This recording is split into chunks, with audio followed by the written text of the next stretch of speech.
Welcome to Stories from the Hearth, the podcast for tall tales and fantastical fiction.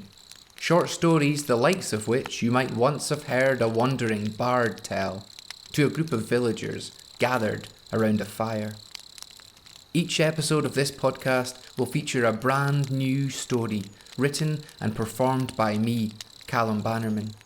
Historical, romantic, science fiction or fantasy, these are tales to transport you, doorways into another world. A shout out to two of my top tier patrons today, my sister Ruthie Bannerman and my brother Mully. Thank you both so much. Today's episode is the first ever pure fantasy story that I've wrote for this podcast. I'm really excited to get into it and I hope you enjoy it. This is episode 11, Caveworm, part 1.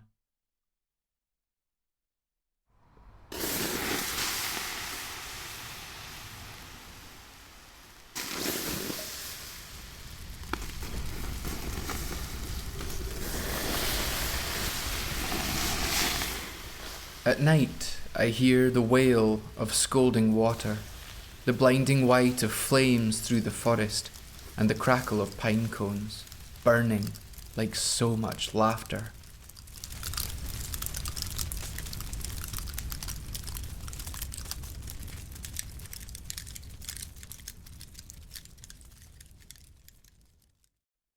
My mother, may the gods rest her soul, used to tease me about it.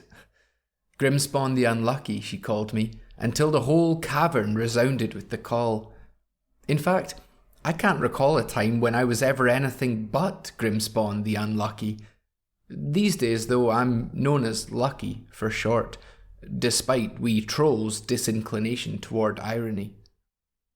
My real name is Grimspawn Greasebucket, in keeping with the names of my sisters, Grimspawn Sloptrough, Grimspawn Bloodgutter, and Grimspawn Gorechest, the eldest and most famous. Together, we live in a place called The Hole, a massive cave network supporting hundreds of families, named for its distinctive entranceway, a wide and smoothly carved hole stretching against the earth, the chalk white of its rim easily recognisable amidst the rich emerald of surrounding grasses. Legend has it that my great-great-great-grandpappy, Grimblade the Unshakable, discovered the hole when out hunting one day.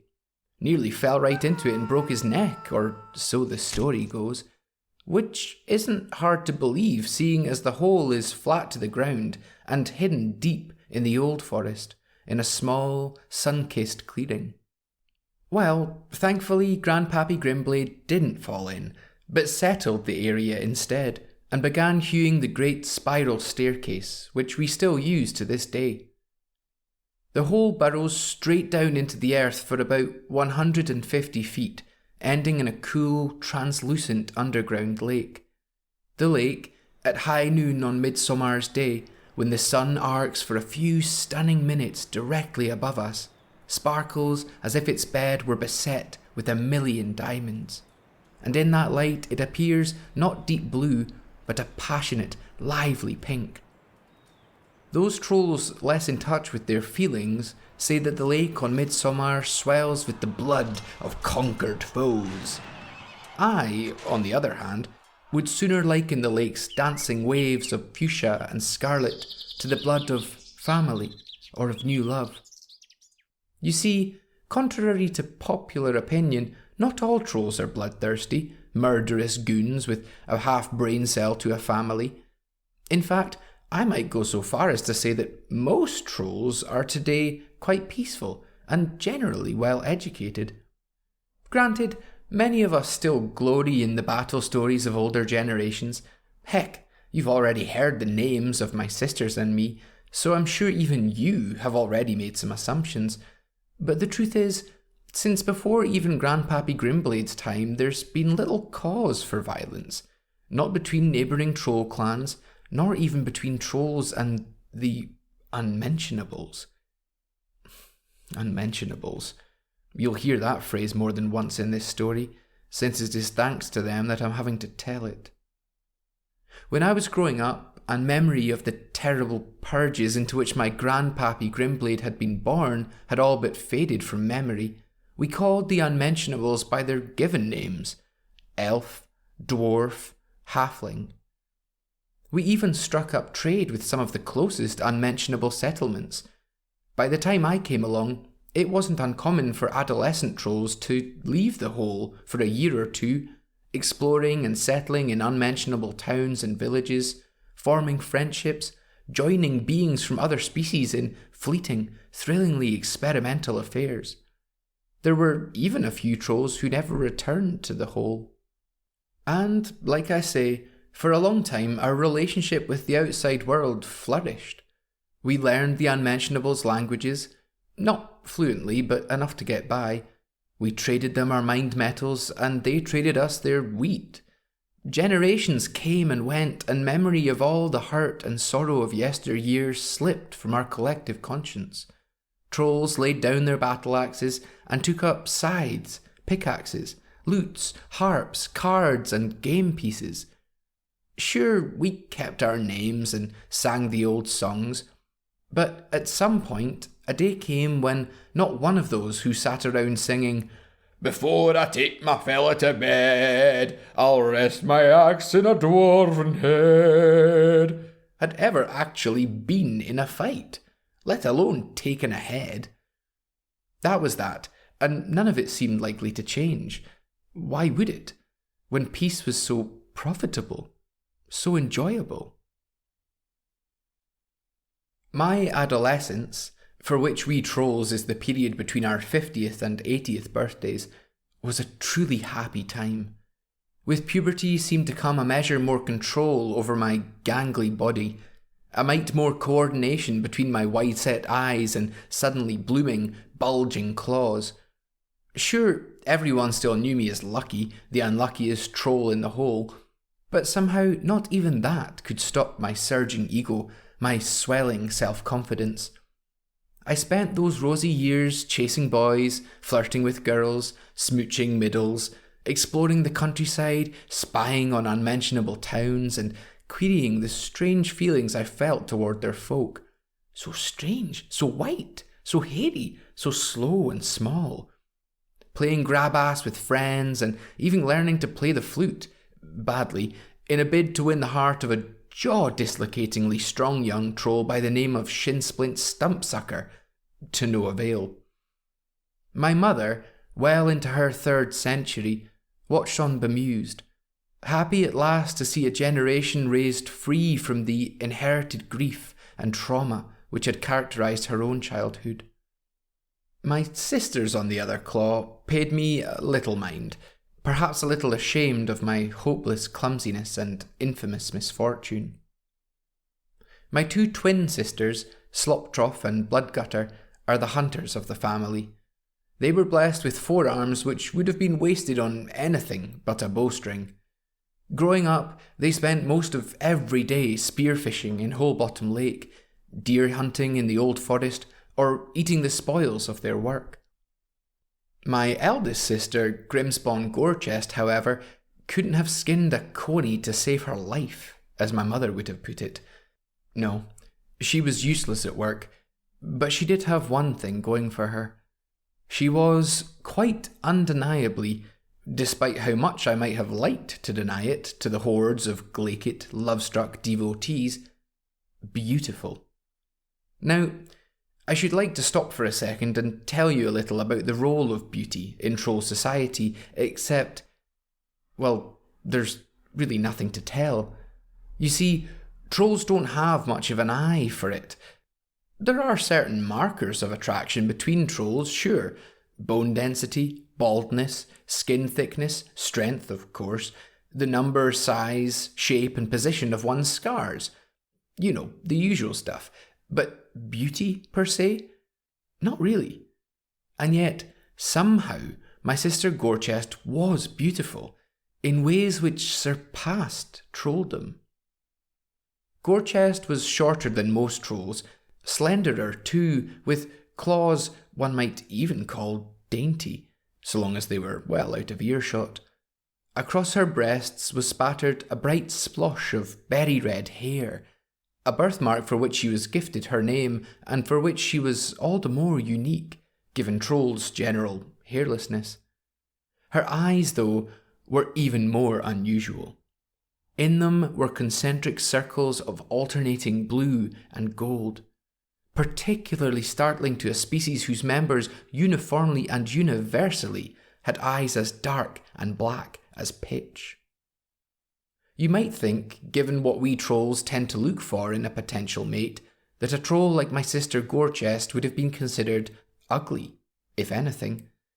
There had indeed been some speculation at the time of her birth as to the strangeness of her appearance. Apparently, my mother had recently returned from a distant unmentionable city with no baby daddy in sight. However, no record of cross-species pollination had ever existed as far as the Hole's elders were concerned, and in time, those who grew up alongside my sister began to see not only past her abnormalities, but deeper into them. They found in Gorechest a sort of exotic pool, and once it had sunk its claws into them, it would not let go. To cut an unnecessarily long story short, my sister, far from being a maiden outcast like I, was never short of admirers. I imagine Sloptrough and Bloodgutter would have been more bitter about it if they hadn't done quite so well mopping up the surplus of horny men, women and middles who followed Gorechest around like lost dragon pups. Then, when Gorechest hit 100, something happened which had never happened before. Something which should never have happened in the first place. My sister, having tired of sleeping and re-sleeping with all of the trolls she felt the Hole had to offer, took a pilgrimage to the nearby unmentionable town of Eldritch.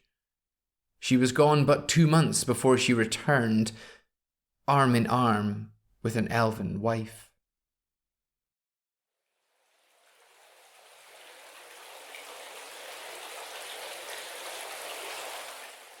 I remember the day clearly. The Hole reverberated with the sound of rain, drumming against the surface of the lake below, the mouth-watering scent of mildew in the air. It had been raining for a month straight, ever since Gorechest left, and by this point, some of the families inhabiting the lowermost caves were being forced to temporarily relocate. What few possessions trolls tend to keep were, for these folk, waterlogged or swept away. Their relocation meant that soon everyone in the Hole was pressed for space, and as I'm sure you can imagine, space is kind of at a premium for beings 10 feet tall and weighing on average around 50 stone. As such, the atmosphere was already quite fraught when in swanned my sister Gorechest with her newly wed bride, Diaphane Leviole, the elf. Now, the arrival of Gorechest and Diaphane was problematic for several reasons. Firstly, nobody, and I mean nobody, married, monogamy being for suckers, let alone married an unmentionable. Secondly, no one was quite sure why Gorechest had married Diaphane Leviole, since although some trolls had experimented sexually with the non-troll species, such consanguinities, as I've already mentioned, had never before proved fruitful. But most disastrously of all was this. Since the discovery of and founding of the community within the Hole, no one from the outside had ever been shown its location. This was a matter of almost religious sanctity for the pacifistic trolls of the Hole. It was a rule which had never before been broken, and as such, had no punishment prescribed to its breaking. By delving into the long and terrible history of my people, I could illuminate for you in great detail just exactly why we of the Hole kept our home so secret. But I don't need to, because what I am about to tell you will enlighten you perhaps even more so than you should like. For what it's worth, I blame myself.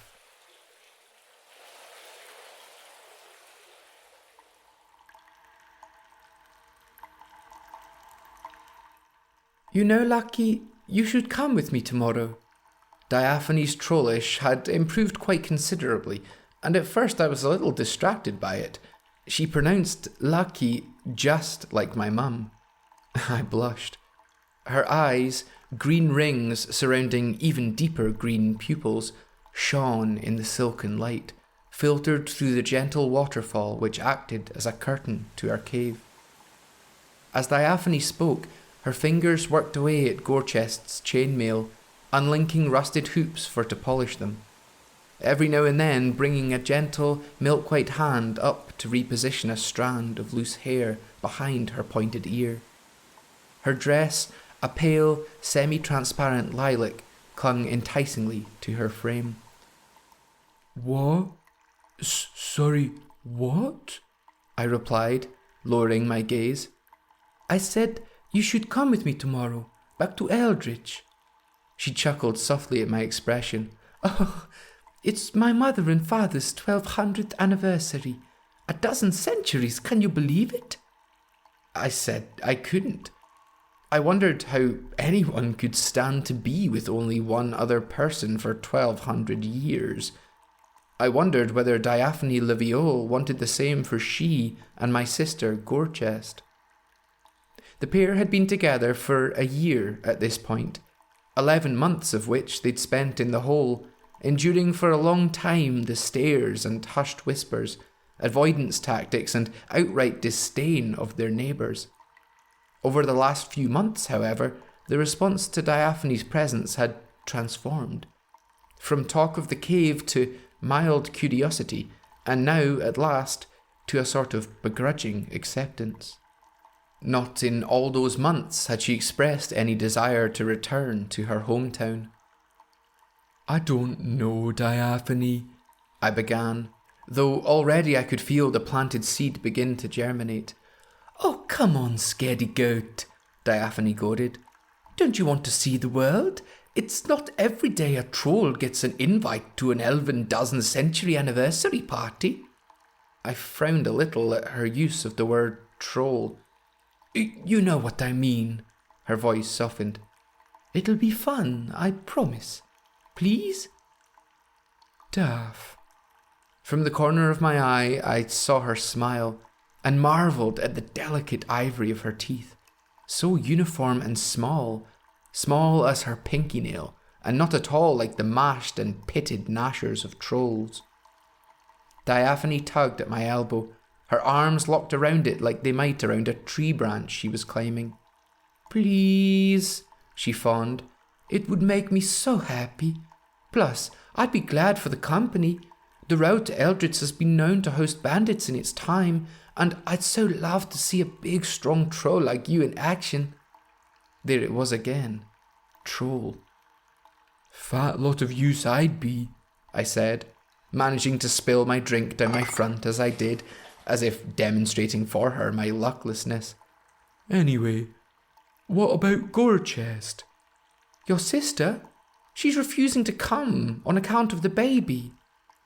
My nephew, Grimphany Half-Troll, had been born to the pair just 2 months earlier, after a sudden, painful, and previously thought impossible feat of childbirth, which had surprised the two mothers just as much as the rest of the whole, and yet which had, oddly enough, kind of cemented Diaphane's place in the troll community. "Oh, yeah, fair," I grunted, wiping at the sticky liquid saturating my loincloth. Then, after a moment's thought, "Don't you want to introduce wee Grimph to your parents?" Diaphane's smile twitched and faded. It returned with a sardonic laugh. "No, we're not quite there." I nodded. "But you want me to come?" "Oh, yes, absolutely. You'll be the talk of the town. Come on, what's there to lose? We're used to trolls visiting Eldritch. We just think that they might not be ready to see a half-troll, you know?" I had to admit, it made a sort of sense. It also nagged at me, like an itch you can't quite reach. Still, I'd lived across the cave from Diaphane for nearly a year now. She was like a sister to me, And here she was offering me the chance to see the outside world through the eyes of an unmentionable. An experience I thought probably no other troll in living memory, except in Gorechest of course, had experienced. The germinating seed broke the surface of my mind in a tiny, curling shoot of green. A green to match those cajoling eyes, I thought. Finally, I raised my gaze to meet hers, unable to stifle a smile. "All right," I said. "I'll come." Diaphane whooped, "Woo!" and clapped her hands, her enthusiasm infectious. We danced a silly jig together then, Diaphane le viol leading me as best as she could, laughing uproariously whenever I tripped over my own 2 feet or bashed my head off the cave ceiling. And for the first time in my life, I remember a feeling of freedom from self-consciousness, a feeling of acceptance and a love from this strange being who had so ingratiated herself within our community. I remember thinking how liberating a feeling that was. I remember hoping it would last forever.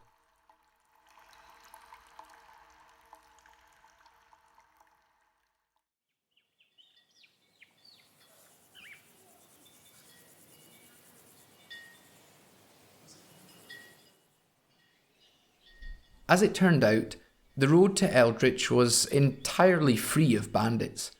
In fact, it was quite busy once we joined it south of Old Forest, and soon we were passing rest stops, roadside inns, and an abundance of quietly grazing livestock, wee white blobs of wool framed against the iron grey of a distant mountain range. To either side of the road, wide and well kept, spring flowers bloomed. Profusions of blue caps, white bills, thorny clouddown, and the riotously colourful parmelians, of which no 2 petals looked the same, sort of like snowflakes. The road to Eldritch was so idyllic, it did dawn on me that Diaphane had probably been lying about the bandits, just to make me feel more useful, which wouldn't have mattered if the Grimspawn family battle axe I had strapped to my back hadn't been attracting so much attention. Wandering trolls might no longer have been as rare a sight as they had been a few centuries ago, but before we even reached the town, I was beginning to suspect Diaphane had also been exaggerating the degree to which her people were accustomed to my presence. The market stalls of chirpy, ruddy-cheeked halfling hawkers erected at regular intervals along the thoroughfare would go suddenly silent as we passed.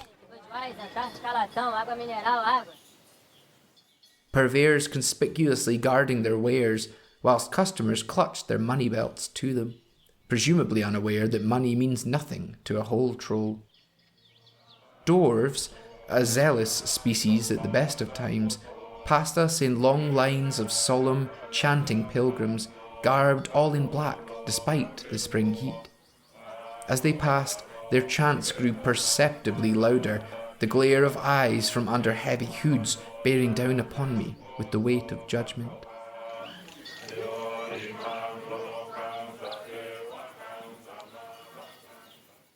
After a night spent at a roadside inn, where I was granted a room only at the insistence of Diaphane, who, as you'll have noticed by now, can be quite persuasive, we reached the town of Eldritch. I'd never seen anything like it.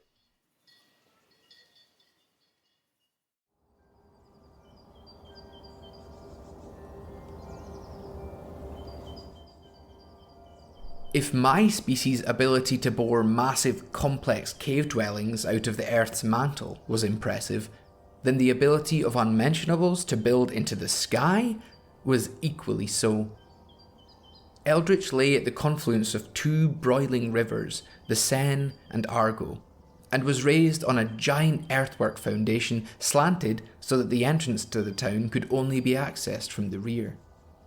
The buildings closest to the highest point of the earthwork finished next to a steep drop, below which the Seine and Argo joined to become the Argenne, the same river which, many miles back east, fed into a number of smaller streams and brooks, which in turn nurtured Old Forest and the whole. Atop the highest hill of the surrounding valley, we stopped to catch our breath. Isn't it beautiful? It certainly is impressive, I replied after a while.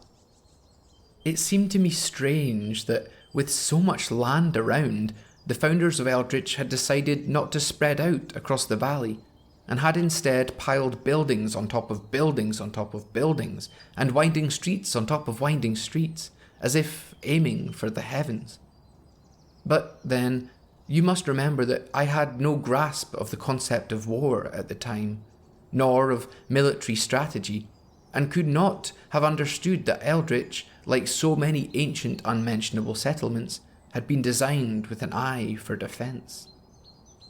The roofs of the buildings were all a matte, mossy green. Their walls constructed of wood. It was an elven town, after all. The wood varied in hue, but tended toward the swirling richness of chestnut. From the roofs of the highest buildings, which were also the grandest in construction, often several times the size of those further down the hill, I could just make out the undulation of cloth in the breeze. Flags, according to Diaphane, each of which corresponded to an important Eldritch family. Diaphane giggled and slapped me on the back when I asked what made one family more important than another. On them, she said, were pictures, which told each family's story. She promised that she'd point out the flags of House Leviole when we got closer.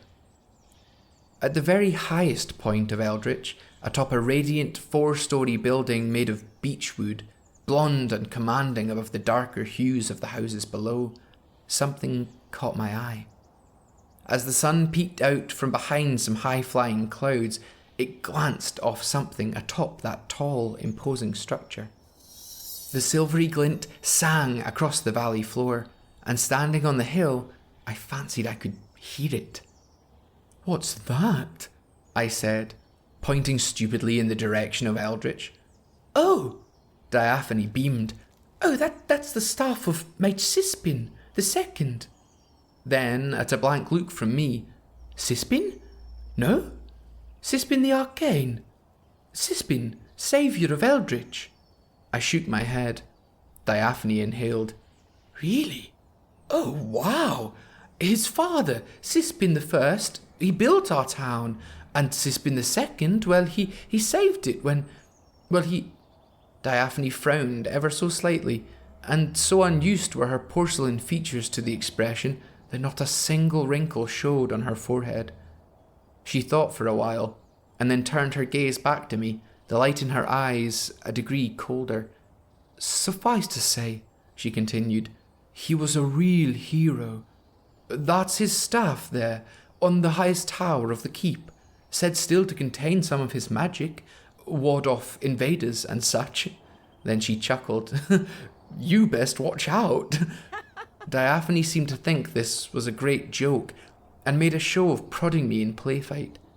I tried to smile, but there was something in the way, something tugging at me, nagging at me, an emptiness in my brain filled only with the name of that Eldritchian mage.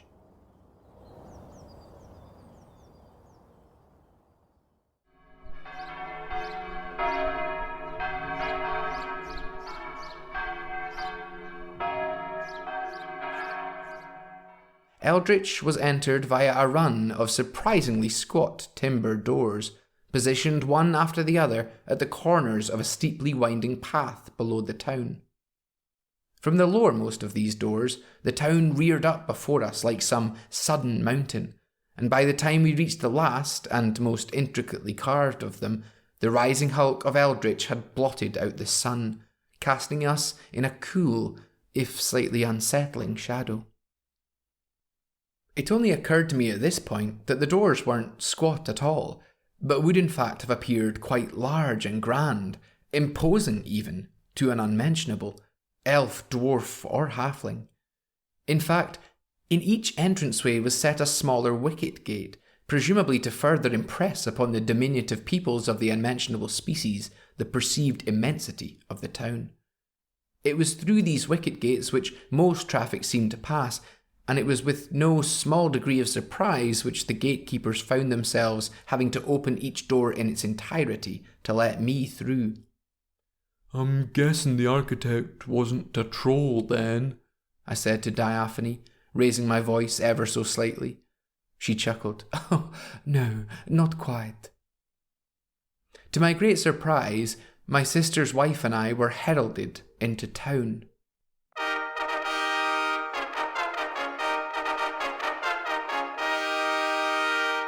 "Lady Diaphane Sequesta Penchantress Duville of the House Leviole, and—" There was a brief pause. "Lord Grimspawn Grish Bouquet of the Alt Forest, here to attend the 1,200th anniversary celebrations of our most noble and tolerant benefactors, the Duke and Duchess Pensentia and Prisadora Laviole." The herald's announcement was accompanied by a modest smattering of fanfare.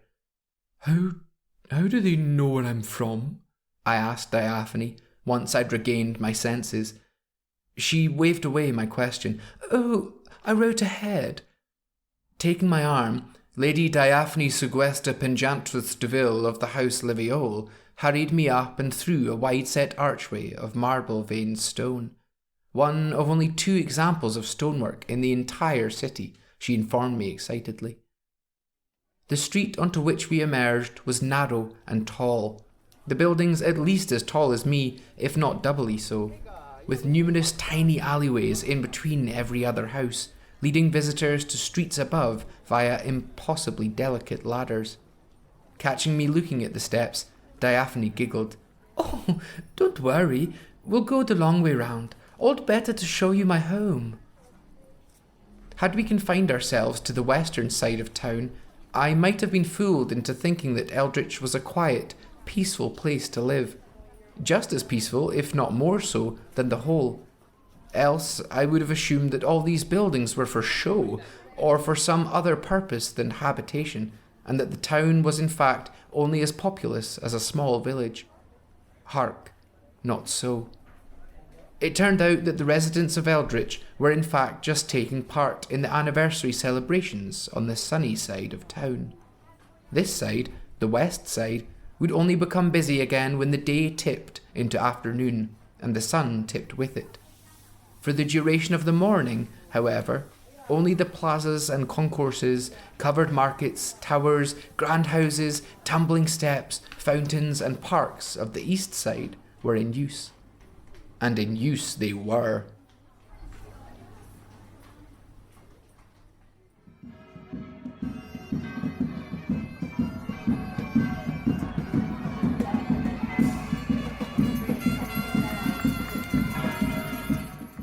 Quickly I lost count of the faces, blurring in and out of focus as they danced and ran, strolled and clinked their overflowing glasses all around me, in dizzying wave after dizzying wave of revelry.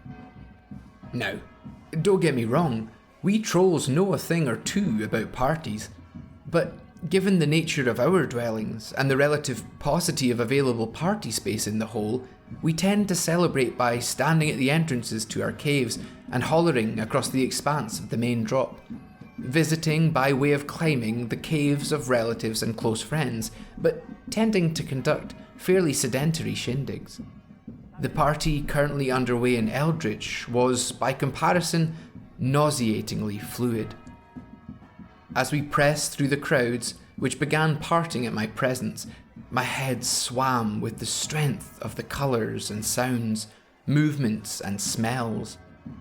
Unmentionables tended to put their meat to flame, in a practice I'd learned from Diaphane was called cooking. And whilst I'd grown somewhat used to the smell of cooked meat back in the hole, since Diaphane insisted her kind did not have the capacity to ingest raw animal, the heady mix of game and fowl, sizzling, simmering and spitting on the open fires of Eldritch Town was beginning to make me feel queasy. The music too was strange, with gently lilting harmonies sung to the tunes of ethereal instruments and whispering winds. The words of the songs were of course largely unintelligible, since I'd shown only cursory interest in learning the elven language. Thus, so too were the words painted in big silver letters on the green and yellow banners strung across the streets, unintelligible, and those etched into the wooden lintels of shop fronts, and those used in the conversations, descending into whispers, or worse, raised to shouting as Diaphane and I walked by. I realised then that there is nothing quite so lonely as a language barrier. Rounding a corner on the midmost tier of Eldritch's east side, we emerged into a wide, low-cut oval area with a babbling fountain in its centre. The square was paved in the same bluish stone with which the western archway had been made, and wherever the thronging mass of people parted, sunlight licked the stone and made it shine. Currently, mid-morning was climbing toward noon and the apex of the sun's strength. The clouds which had earlier revealed to me the staff of Mage Sispin II were now entirely gone from the sky, and with nothing between the sun and I felt as if I should soon bake like the suckling pigs of the food vendors. My skin, heavier and thicker than any other living species, dark grey-green and weathered and lined as the skin of the unmentionables were smooth and pearlescent, was beginning to crack and dry out. In the whole, I was used to the darkness, as all trolls naturally are, and could hydrate my body as and when needed, thanks to Hole Bottom Lake and the streams which turned to waterfalls at the lip of the hole. Under the heat of that eldritch sun, my skin seemed tight and uncomfortable, restrictive even, so that my breathing became laboured, and areas where various parts of me came into contact with each other, my armpits, inner thighs, where my breasts met my stomach, suddenly chafed. I grit my teeth against the discomfort, grunted against the pain. Presently, Diaphane nudged me. "Hey, don't go anywhere, okay?" As she spoke, she hopped from foot to foot, bobbing her tiny head in time with the band on the other side of the square, wisps of her straw-coloured hair languorous in the absence of a breeze. As she disappeared into the crowd of wide-eyed and pointing partygoers, meekly I nodded. With Diaphane gone, the chatter around me fluttered, first quieting to individual conversations, then rising again, becoming even louder than before as the gathered gossipers decided that I mustn't speak their language. Still, I'd have had to be as dim as some of the dimmest trolls I knew not to pick out bits and pieces from the general clamour. "By Pan, look at his eyes! No place for a beast! I wonder if they have thoughts of their own. Never seen one before, you know. Filth! Oh, to show their breasts like that is so avant-garde. Oh, good God, the stench! Go on, touch it! I dare you! Go on, Jack, touch it!"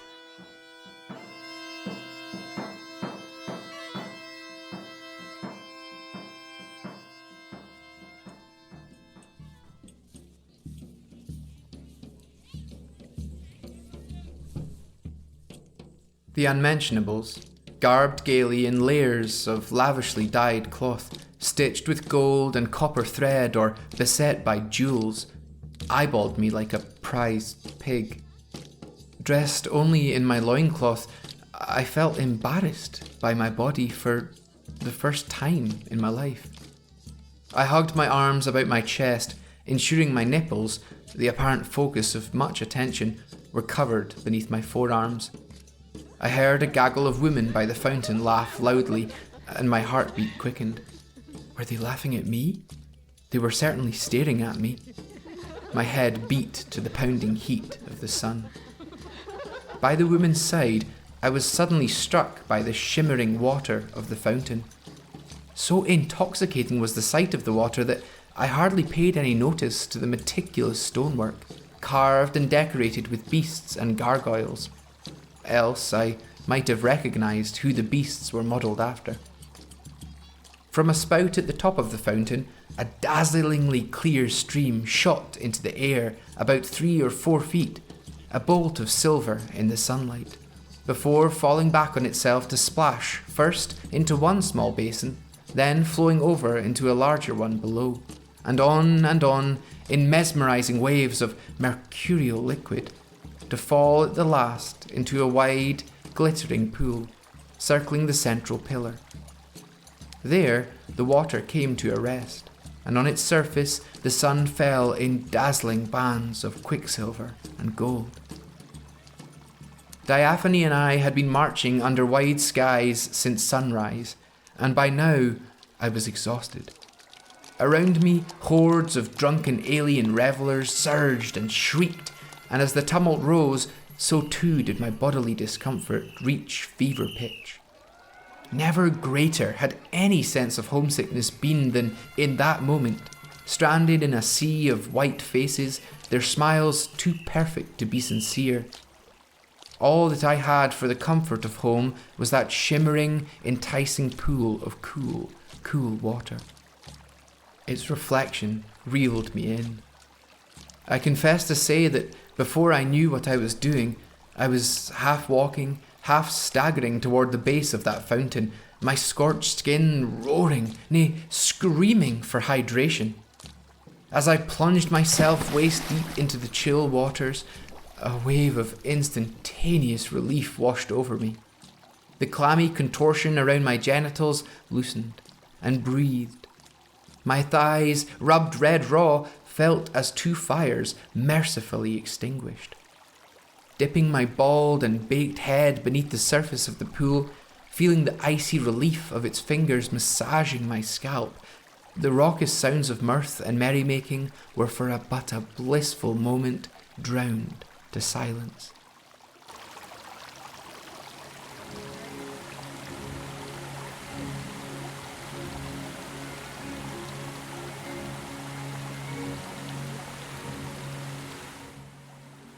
And as I lay beneath the surface, in that liminal world that is the underwater, I experienced an overwhelming sense of gratitude toward the townspeople of Eldritch.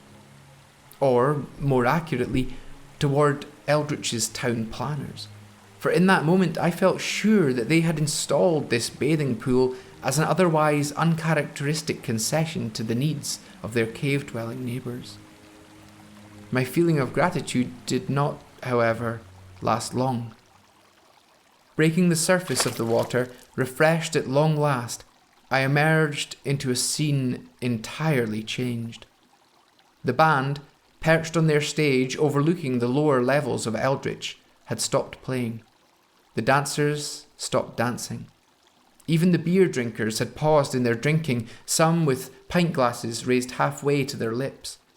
And every single pair of eyes in the square were trained on me. My breathing, having recovered momentarily in the water, faltered again, the air struggling to leave my chest and me struggling to replace it. Eventually, the stillness broke. A young, knavish boy, his eyes wide with intrigue and not a jot of trepidation, laughed. Soon, others joined him until the square was reanimated, pulsating with a life renewed and imbued with hilarity and with mockery. Gradually, as those less impressed by my exploits reined in their senses, the laughter turned to anger, the air filling with shouts of appall and disbelief. What's he doing? He'll start drinking it next. What an animal. Ah, look, the beast's found a watering hole. Marsh muck. Where are the mages? Caveworm. We have to call the mages. Pig. Mages. Brute. Where are they? Where are they? Bloody savage. Oh, somebody please go and get them. Look, look, here they come.